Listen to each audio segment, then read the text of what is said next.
Hello, my name is Trudy. I'm here with Ventura Wild and Dakota, and for this episode we are going to be focusing on sensory awareness. Particularly, we are going to be dampening our sense of sight, so we may heighten some of our other senses. We have at least 5 senses in order to explore our environment: our sense of sight, our sense of smell, our sense of hearing, which I hear some birds around, our sense of taste, and then also our sense of touch. So for this episode, you are going to need some way to blindfold yourself or your partner, and you can use a blindfold or a scarf or anything that you are not able to see through. This one was a scarf that was naturally dyed using carrot tops and turmeric, and did some leaf printing on that. Maybe I'll do another episode on that. For this first activity, it is another way that you can deepen your exploration even in familiar places.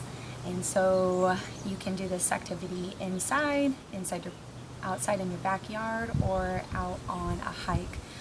The most important thing is to make sure that whoever you're doing this with, the one that is blindfolded, feels safe.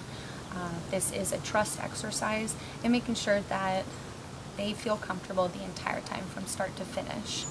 And so since they do have their sense of sight dampened, it can be a little scary. So making sure you're checking in along the way. What we will do is you can start in one particular area, maybe in your house, and then one person within this partnership will become blindfolded.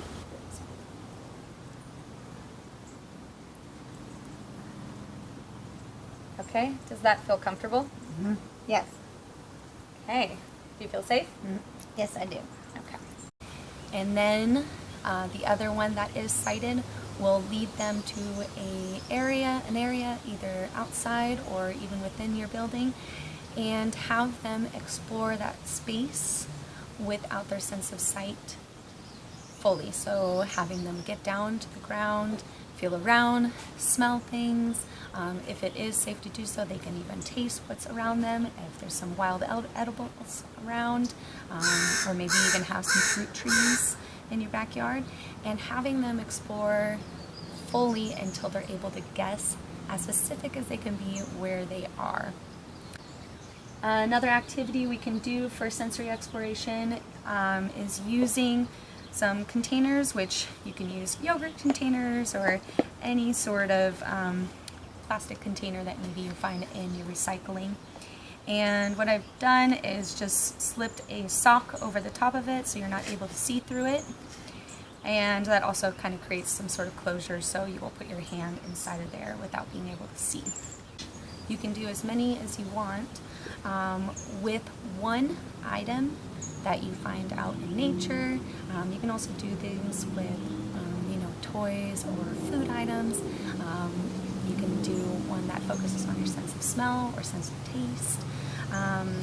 This can really be quite open to interpretation. So filling this with one item, for instance, you can put maybe a flower in this, or a rock, or a branch, some sort of small branch or twig in there, and then having the person, again, making sure that it is safe to touch and nothing that's going to be harmful, like broken glass or thorns, and having them first, what they could do before they even put their hand in there is shaking it and seeing what that sounds like.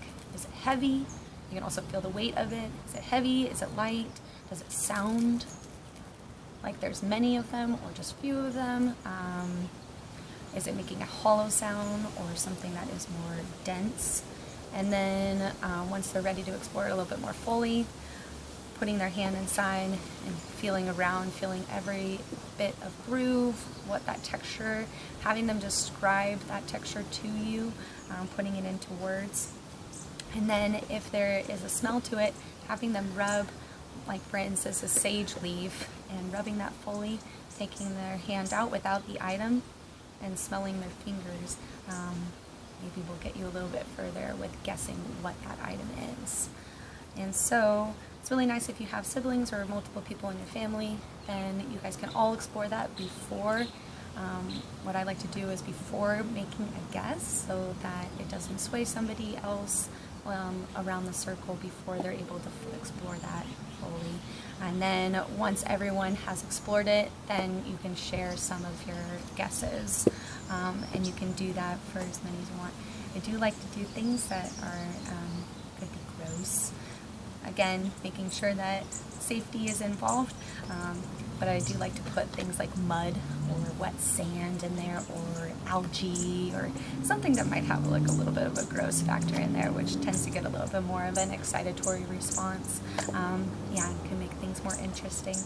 I hope you guys enjoy this episode, and we'll see you next time. Thank you. Have a wild day.